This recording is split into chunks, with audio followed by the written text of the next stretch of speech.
It's okay Revdekar, त्यांनी जो प्रश्न विचारलाय तो चुकीचा नाही, पण त्याचं काय ना राकेश, तुझ्या प्रत्येक प्रश्नाचं उत्तर द्यायला मी काही बांधील नाहीये. या तुझ्या कामासाठी जी डबल अमाऊंट तुला मिळाले ना, ते तुझं तोंड बंद करण्यासाठी सुद्धा आहे. त्यामुळे चुपचाप कामाला लाग.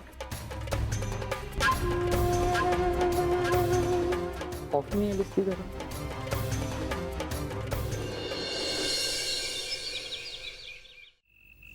हो, असं आयत्यावेळी चेंजेस कसे पॉसिबल आहे? हो, पण जरी 2 दिवसांपूर्वी तुम्ही सांगितलं असतं तरी काहीतरी मॅनेज करता आलं असतं ना आम्हाला.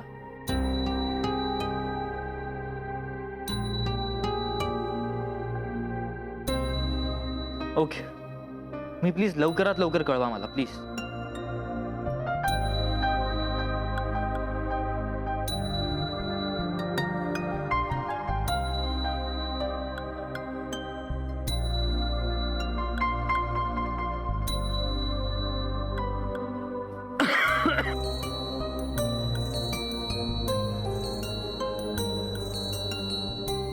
ऋषी, एनी प्रॉब्लेम?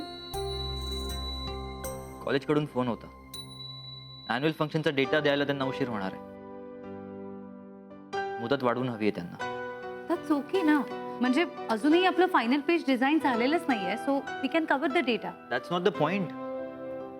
कमिटमेंट नावाची गोष्ट असते की नाही. आधी ते ठामपणे हो म्हणाले होते, तरी मी त्यांच्याकडनं फॉलोअप ठेवला, त्यांना मी भेटून आलो, आणि आता असं म्हणताय. ऋषी, काय इतका चिडतोय? ते होतं असं कधी कधी, म्हणजे शब्द देऊनही आपल्याला नाही पाळतायत. That's okay. आता माझंच बघ ना, मी इतके प्लॅन्स केले होते की ही 31st नाईट तुझ्याबरोबर सेलिब्रेट करायची, पण नाही शक्य झालं. हरकत नाही, ज्यावेळेस आपण दोघे एकत्र असू ते माझ्यासाठी न्यू इयर सेलिब्रेशन असेल,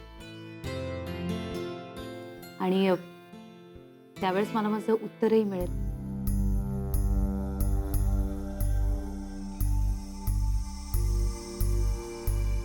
कदाचित. सॉरी, आय गेस मी डिस्टर्ब केलं ना तुम्हाला.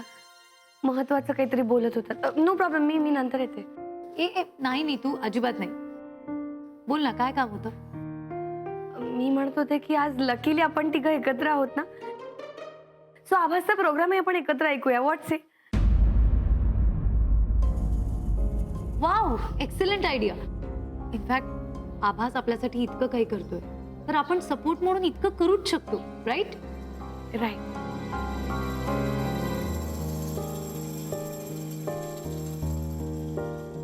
राईट ऋषी?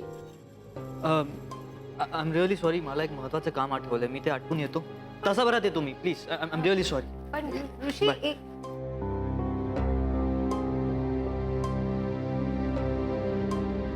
असं काय? हा नेव्हर माइंड. अहो, तुम्ही मला सांगा, त्यांनी असं काय केलंय की त्याच्या विरुद्ध ऍक्शन घ्यायला पाहिजे?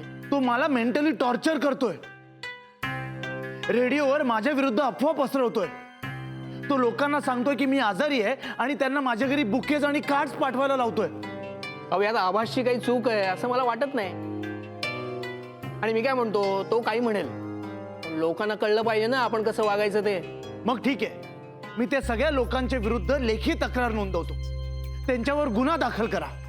फुलं पाठवणं, तब्येत सुधारावी म्हणून कार्ड पाठवणं, याच्या विरुद्ध कायदेशीर गुन्हा होऊ शकत नाही. हे बघा मिस्टर वारके, तुमच्याकडनं जर हे काम होणार नसेल ना, तर तसं मला स्पष्ट सांगा. माझ्याकडे इतरही पर्याय आहेत, आणि आता त्या आभासला वटणीवर आणण्यासाठी मला तुमची गरज नाही. मी निघालात तरी चालेल. तब्येतीची काळजी घ्या. Get well soon. Sir please.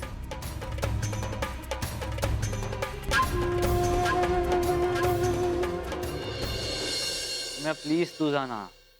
बघ, सिनेकट्ट्याची बरीच कामं पेंडिंग पडली आहेत. प्लस मी खूप दमलोय, मला कुठेही जायची इच्छा नाहीये. प्लीज तू जा ना, प्लीज. अरे ऋषा यार, फार दूर नाहीये ते गार्डन. आपण आज गेलो ना तर आजच परत येऊ पक्का. फालतू विनोद करतोय. मग ऋषा काय बोलू मी, सांग ना तू. अर्ध्या तासापासून तुला रिक्वेस्ट करायलो, पण तू हो बोललास का? नाही ना. मला एक सांग, बाहेर मस्त थंडी पडली आहे, रोमॅन्टिक वातावरण आहे, तू आउटिंगचा प्लॅन केलाय पल्लवी बरोबर, ते पण कपल्स गार्डन मध्ये. आता ह्या सगळ्यात माझी कुठे गरज आहे तुला? अरे त्याचं काय ना रेषा, आम्ही दोघांनीच असं एकटं बाहेर फिरणं चांगलं नाही ना दिसत. सोसायटीतल्या कोणाला कळलं तर अरे पूर्ण पुण्यात बोबाटा होईल. पुण्याचं सोड रे, राजेश काकांना कळलं तर मग तर मेलोच मी. अरे उद्याच्या उद्या मला कोल्हापूरला पाठवतील ते. चल ना यार रेषा, काय असा करतोय? आपण चौघं गेलो तर कोणाला डाऊट पण येणार नाही. चल ना. आपण चौघे म्हणजे कोण? तू, मी, पल्लवी आणि नीतू. नीतू येतेय का? हा मग येणारच ना. अरे पल्लवीने तुला रिक्वेस्ट करणार आहे. ती भाव नाही खाणार तुझ्यासारखा. ती येणार बघ, 100% येणार.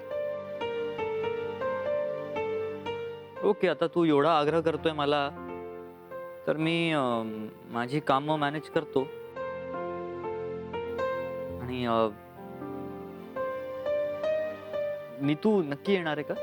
अरे येणार ना, 100% येणार. ओके मग चल. सॉरी पल्लू, मला अजिबात नाही जमणार. अगं पण का नाही जमणार? ओके फाईन, तू मला ना एक व्हॅलिड रिझन दे की तुला का जमणार नाही, and I will be absolutely fine. मी तुला फोर्सच नाही करणार. भरपूर काम आहेत मला. कसली काम आहेत ग? सगळ्या असाइनमेंट झाल्यात, काहीच पेंडिंग नाहीये. काय काम आहेत तुला? घरची काम आहेत. सकाळीच आईचा ओरडा पडला आणि आता हे सगळं तू बघतेच आहेस. हो राईट, येस येस. तुझी बेस्ट फ्रेंड तुझ्याकडे काही तासांची कंपनी मागते नीतू, आणि तुला हे कपडे जास्त महत्वाचे आहेत. How day you. आता तर नाहीच येणार मी. तू लिटरली कपडे फेकलेस पल्लू. हो, मी फेकले कपडे. काय करणार आहेस तू? यु नो व्हॉट पल्लू, आता ना मी येणारच नाहीये. म्हणजे थोडंफार मी विचारायचं आणि मी तुला घेऊन जाणारच आहे. It's a challenge. भांडू नका. हे बघा, माझ्याकडे एक सोल्युशन. सी, नीतूला तुमच्या बरोबर यायचं नाही. तेच तर मी म्हणते, बघतेस ना. पल्लू, सोल्युशन आहे म्हणाले की नाही मी. सी, नीतूला यायचं नाहीये तुमच्यासोबत, तर मी येते. हो अगं, म्हणजे खूप दिवस झाले मी आणि ऋषीने एकत्र वेळही नाही घालवलाय. निवांत गप्पाही होतील. सो मी येते, if you don't mind. Of course अगं, good idea. Go ahead. Okay, चल मी पटकन आवरून घेते. Sure, good idea. Go ahead. Oh God. आता हा नवीन एक प्रॉब्लेम. आता कसं सॉल्व्ह करायचा हा? आयडिया, मला सॉलिड आयडिया सुचली. का? कोणती आयडिया? अगं तू कामिनीचा नंबर दे फक्त मला. एक मिनिट, पण हा तुझा फोन नाहीये. कोणाचा फोन आहे हा? अगं फोनचा प्रश्न महत्वाचा आहे का? कामिनी घराच्या बाहेर पडायच्या आधी मला तिला कॉल करायचा आहे. नाहीतर मी तुझ्या जागी ती पोहोचल ना. बरोबर. तू नंबर दे. हा बघ. 9853 7 72.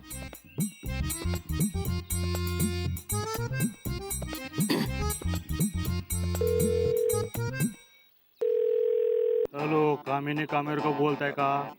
बोलते. हा, मी तुमचा वेल विशर बोलतो. तुमच्या घरावर आणि ऑफिसवर आलेल्या संकटावर माझ्याकडे काही उपाय आहेत. काय?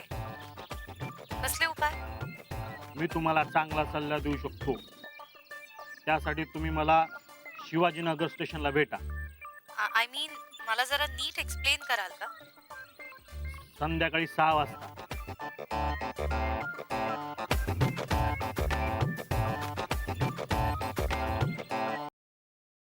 एका प्रोग्राम मध्ये एवढे प्रश्न विचारणारी तू पहिली कॉलर.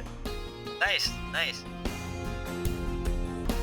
वेल, तुझ्या सगळ्या प्रॉब्लेम्सचं एकच सोल्युशन, सगळ्या प्रश्नांचं एकच उत्तर आहे. त्याला सांगून टाक. तुझ्या मनात जे काही आहे ना ते त्याला जाऊन सांगून टाक. मग सगळ्या प्रश्नांची उत्तरं आपोआप सुटतील.